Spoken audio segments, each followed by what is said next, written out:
Montesquieu का महत्त्वाचे आहेत मित्रांनो?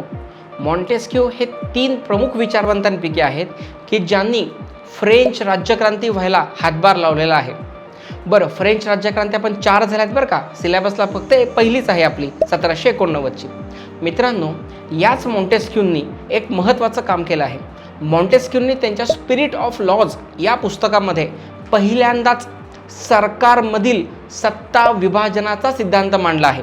बरोबर मित्रांनो, मॉन्टेस्क्यू यांनी एक प्रमुख विधान केलं होतं की सरकार याच्यामध्ये विकेंद्रीकरण असणं गरजेचं आहे.